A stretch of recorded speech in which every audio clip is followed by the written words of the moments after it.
Hello friends, welcome to RSC classes. आज देखते हैं हम 11th स्टैंडर्ड का एनालिसिस ऑफ ट्रांजैक्शंस। इसको हमें कैसे सॉल्व करना है, इसको हम वन बाय वन समझ के लेते हैं यहाँ पे। तो ये जो आपके सामने जो ट्रांजैक्शंस दिया हुआ है, इसको हमें सॉल्व करना है विथ एनालिसिस के साथ। अभी ये हम जब एनालिसिस करेंगे यहाँ पे, तो कैसे करेंगे इसके कुछ स्टेप्स दिए हुए हैं। बट एनालिसिस करने से पहले मैंने आपको अर्लियर लेक्चर्स में जो बेसिक कॉन्सेप्ट बताए थे regarding to the basic rules of accounts, वो आपको याद रखने पड़ेंगे।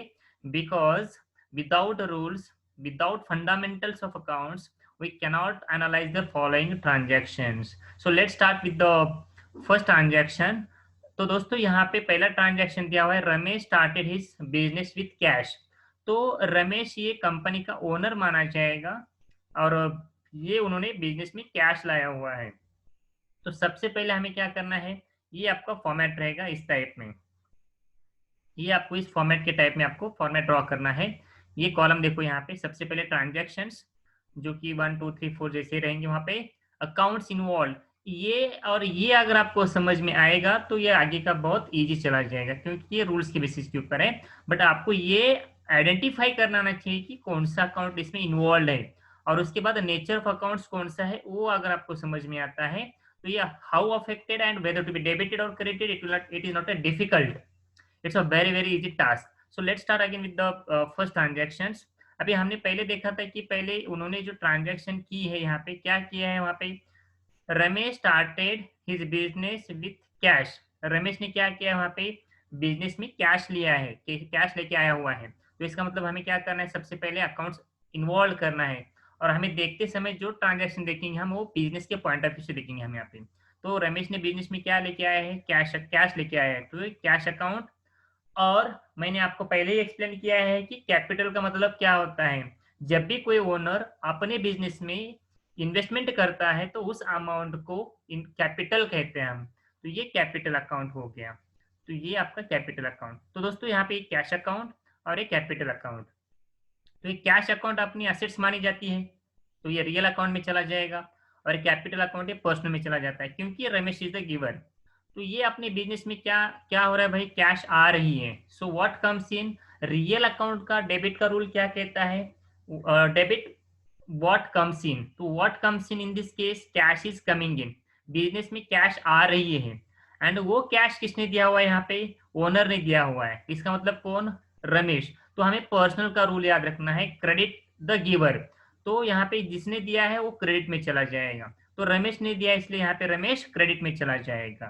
ठीक है। तो अभी सेकंड ट्रांजैक्शन देख लेते हैं। यहाँ पे बोरोड फ्रॉम निखिल, हमने निखिल से उधार लिया हुआ है। तो क्या उधार लिया हुआ है भाई, ऑब्वियसली वो हम कैश ही लेंगे वहां पे, तो वो कैश आएगा वहां पे। तो सबसे पहले हमें बिजनेस के पॉइंट ऑफ व्यू से देखना है, तो ये कैश अकाउंट आएगा एंड लोन फ्रॉम निखिल आएगा वहां पे। तो ये कैश अकाउंट जो है, अगेन ये रियल अकाउंट के अंदर चला जाएगा। और रियल अकाउंट का रूल क्या कहता है आपका वहां पे, debit what comes in, debit what comes in. So what comes in, cash is coming in business, right, debit। Then किसने हमें लोन दिया है यहाँ पे, निखिल ने लोन दिया है यहाँ पे। तो Nikhil is the giver.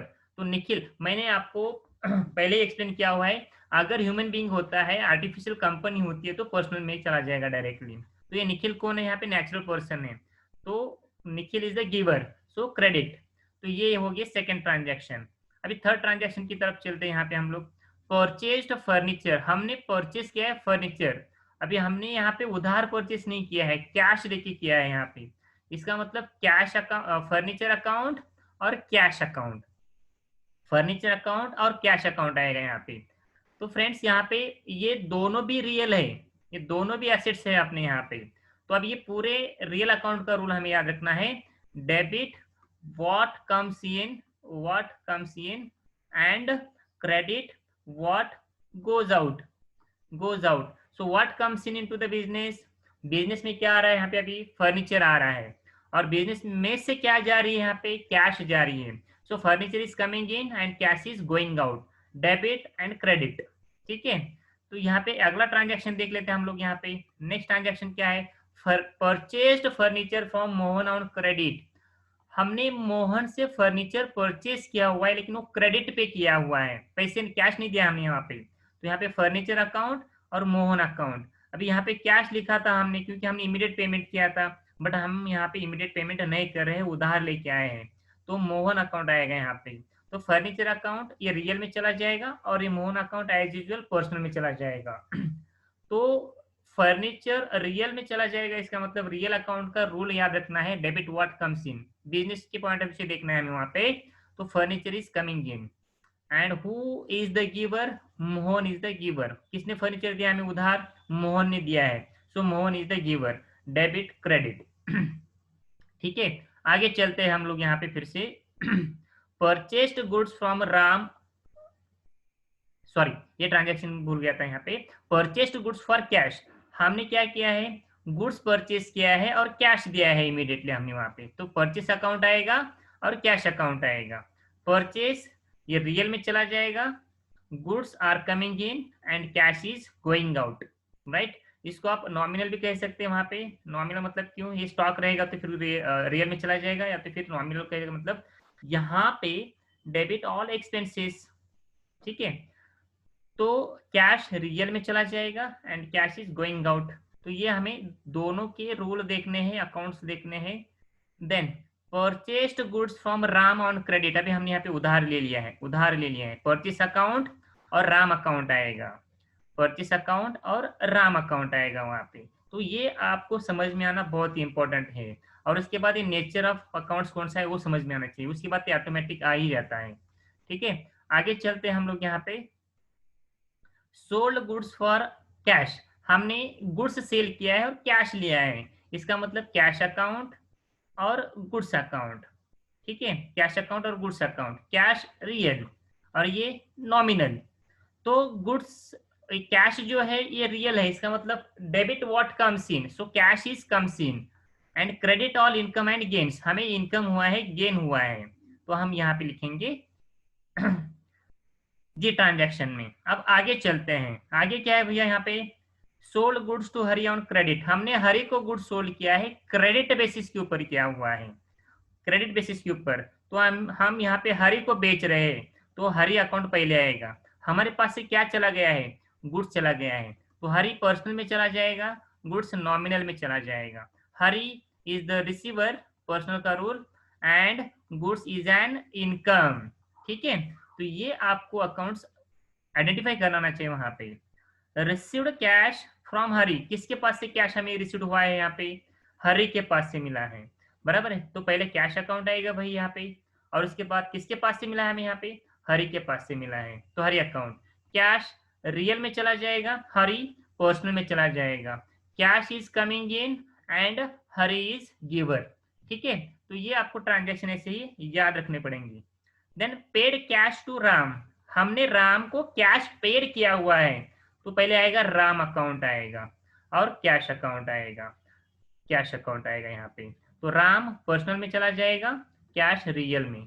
So cash, Ram is the receiver cash, right. और हमारे बिजनेस से कैश गोज आउट, हमारे बिजनेस से कैश गोज आउट। अब यहाँ पे क्या है भाई, डिपॉजिटेड इनटू बैंक, बैंक में हमने कैश जमा कर दिए हैं, हमने यहाँ पे बैंक में कैश जमा कर दी हुई है।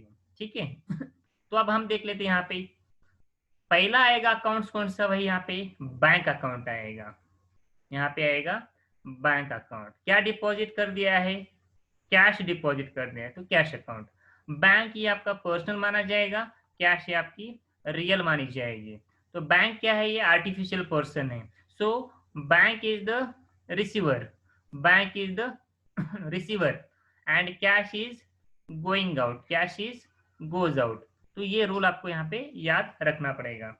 अब withdrew cash for personal use, अब विथड्रू कैश का मतलब क्या है भाई, उसने पर्सनल यूज के लिए बिजनेस से कैश विथड्रॉन किया हुआ है। तो पर्सनल यूज के लिए हम बिजनेस से कुछ भी विथड्रॉ करते हैं तो उसे ड्राइंग माना जाता है। तो पहले आएगा ड्राइंग अकाउंट आएगा, यहाँ पे क्या विथड्रॉ किया है उन्होंने, कैश विथड्रॉ किया है, तो कैश लिखेंगे हम यहाँ पे, कैश अकाउंट। तो ड्राइंग पर्सनल, कैश रियल। तो ये जो ड्राइंग है मतलब क्या है, रमेश ने लिया हुआ है, तो यहाँ पे Ramesh is the receiver, Ramesh is the receiver and business से क्या चला गया है, कैश गोज आउट। ठीक है, तो ये रूल आपको यहाँ पे याद रखना पड़ेगा। आप देख लो यहाँ पे withdrew from bank for office use दिया हुआ है, तो यहाँ पे आएगा बेटा कैश अकाउंट, बैंक से उन्होंने कैश निकाला है बट ऑफिस यूज के लिए लिखा है। और ये कहाँ से निकाला उन्होंने पैसे विथड्रॉ, बैंक से निकाला हुआ है। कैश रियल में जाएगा, बैंक पर्सनल में। तो cash is coming in, cash is coming in and bank is the giver. तो ये आपके ट्रांजैक्शंस थे विथ एनालिसिस के साथ। ठीक है, आगे जाएंगे हम फिर से। Withdrew, withdrew from bank for personal use. बेटा मैंने आपको पहले अभी बताया है कि पर्सनल यूज के लिए अगर आप कुछ भी विथड्रॉ करते हैं बिजनेस से तो वो ड्राइंग में चला जाएगा। तो पहला आएगा बेटा यहाँ पे ड्राइंग अकाउंट आएगा, और क्या निकाला भाई उन्होंने, बैंक से पैसे निकाला हुआ है यहाँ पे, तो यहाँ पे बैंक अकाउंट आएगा। तो ड्राइंग पर्सनल में चला जाएगा और ये भी पर्सनल में चला जाएगा। Ramesh is the receiver and bank is the giver. ठीक है, अब ये रिसीव्ड कैश, हमें कैश मिला है, किसके पास से मिला है, श्याम से मिला है। ठीक है, तो आएगा भाई कैश अकाउंट आएगा यहाँ पे, किसके पास से मिला है, श्याम से मिला हुआ है, श्याम अकाउंट। तो ये कैश रियल में जाएगा, श्याम आर्टिफिशियल नेचुरल पर्सन है, ये पर्सनल में चला जाएगा। तो cash is coming in and Shyam is the giver. अब पेड सैलरी बाय चेक, हमने सैलरी पेड किया हुआ है बट कैसे किया है, चेक, चेक मतलब बैंक होता है, याद रखना दोस्तों। तो ये जाएगा सबसे पहले सैलरी अकाउंट में चला जाएगा, उसके बाद बैंक अकाउंट, सैलरी मतलब ये नॉमिनल में चला जाएगा, बैंक ये पर्सनल में चला जाएगा। Salary is an expenses, salary ये नॉमिनल के अंडर चले जाएंगे तो एक्सपेंसेस माने जाएंगे वहां पे, और बैंक इज द गिवर। ठीक है, अब रिसीव्ड डोनेशन इन कैश, हमें डोनेशन मिला है कैश के रूप में, तो सबसे पहले कैश अकाउंट आएगा। यहाँ पे क्या मिला है हमें, यहाँ पे डोनेशंस मिला है, डोनेशंस अकाउंट आएगा यहाँ पे। तो कैश रियल में जाएगा, डोनेशन नॉमिनल में चला जाएगा। तो cash is coming in and credit donation is an income, nominal का क्रेडिट का रूल आपको यहाँ पे याद रखना पड़ेगा। अभी हमने राम को पेड किया है, चेक से पेड किया हुआ है, हमने राम को पेड किया है और वो चेक के साथ किया है। तो यहाँ पे आएगा भाई सबसे पहले राम अकाउंट आएगा, उसके बाद बैंक अकाउंट आएगा यहाँ पे। तो ये राम और ये बैंक बोथ आर पर्सनल, दोनों भी पर्सनल है यहाँ पे। तो Ram is the receiver, Ram is the receiver and bank is the giver, bank is the giver. अभी हमने यहाँ पे सैलरी पेड किया हुआ है, तो सैलरी पेड किया है बट चेक वगैरह कुछ मेंशन नहीं किया, इसका मतलब कैश में पेड किया होता है, हमेशा याद रखना। तो यहाँ पे आएगा सैलरी अकाउंट और कैश अकाउंट आएगा यहाँ पे। तो सैलरी क्या है बेटा, यहाँ पे एक्सपेंसेस है तो ये नॉमिनल में चला जाएगा, कैश क्या है, ये रियल है। तो ये salary is an expenses and cash goes out, right. अभी रेंट पेड किया है हमने बट चेक से पेड किया हुआ है यहाँ पे, तो फिर से वही रेंट अकाउंट आएगा यहाँ पे, देन बैंक अकाउंट आएगा यहाँ पे, बैंक अकाउंट। तो ये रेंट क्या है भाई, अपना एक्सपेंसेस है तो नॉमिनल में चला जाएगा। बैंक क्या है, ये आर्टिफिशियल पर्सन है तो पर्सनल में चला जाएगा। तो rent is an expenses and bank is the giver. ठीक है, goods withdrawn for personal use, अभी भाई उसने गुड्स विथड्रॉन किया है पर्सनल यूज के लिए, तो सबसे पहले हम लिखेंगे ड्राइंग अकाउंट लिखेंगे हम यहाँ पे, उसके बाद गुड्स अकाउंट। ये ड्राइंग जो है पर्सनल में चला जाएगा, गुड्स नॉमिनल में चला जाएगा। अब ये ड्राइंग क्या है, रमेश ने गुड्स लिया है बिजनेस से, तो goods Ramesh is the receiver and goods is an income. ठीक है, तो ये रूल आपको याद रखना पड़ेगा। हमने सप्लायर को एडवांस में पेड किया हुआ है, तो यहाँ पे आएगा भैया सप्लायर अकाउंट आएगा, सप्लायर को हमने एडवांस में पैसा दिया हुआ है, supplier account and cash account आएगा। सप्लायर ये पर्सनल माना जाएगा, कैश ये रियल माना जाएगा। तो supplier is the receiver and cash goes out from the business, debit credit. अभी सेम कहानी उल्टा हो चुका है, यहाँ पे हमने रिसीव्ड किया हुआ है कस्टमर से, तो भाई यहाँ पे आएगा कैश अकाउंट आएगा सबसे पहले, अभी कैश अकाउंट और कस्टमर अकाउंट, कस्टमर्स अकाउंट। तो ये कैश मतलब रियल माना जाएगा, कस्टमर मतलब पर्सनल माना जाएगा। तो बिजनेस में cash is coming in and customer is the giver. ठीक है, अब यहाँ पे इंटरेस्ट पेड किया हमने लोन के ऊपर interest account, interest on loan account and cash account. तो ये जो इंटरेस्ट है नॉमिनल में चला जाएगा और एक कैश रियल में चला जाएगा। तो interest on loan account is an expenses, is an expenses and cash goes out। ठीक है, पेड इंस्टॉलमेंट ऑफ लोन, हमने अभी क्या किया है, लोन का इंस्टॉलमेंट पेड किया हुआ है। ठीक है, तो उसका जो ट्रांजैक्शन रहेगा वहां पे loan account to cash account, ये लोन अकाउंट और कैश अकाउंट। तो personal real, lender is the receiver, lender मतलब जिसके पास से हमने लोन लिया था उसे हम लेंडर कहेंगे। And cash is going out from the business, debit credit as it is. अब हमने बैंक ने क्या किया है, बैंक में इंटरेस्ट जमा हो चुका है, राइट। तो यहाँ पे बैंक अकाउंट आएगा और बैंक इंटरेस्ट अकाउंट आएगा, बैंक पर्सनल, इंटरेस्ट नॉमिनल। तो यहाँ पे बैंक मतलब पर्सनल का रूल आपको याद रखना है, ऊपर लिखा है इसका मतलब डेबिट का रूल याद रखना है आपको यहाँ पे। तो बैंक इज द रिसीवर और बैंक इंटरेस्ट नॉमिनल है, तो नॉमिनल का क्रेडिट का रूल याद रखना है आपको वहां पे। तो यहाँ पे आएगा bank interest is a gain not income. ठीक है, तो दोस्तों ये आज हमने देखा analysis of transactions with the explanation. आपको अगर ये वीडियो पसंद आया होगा तो इसे लाइक करना, सब्सक्राइब करना बिल्कुल भी मत भूलिएगा, ताकि मैं हर चैप्टर के हर प्रॉब्लम के आपके जो लेक्चर्स है आपके साथ हाजिर हो जाऊंगा। थैंक यू दोस्तों।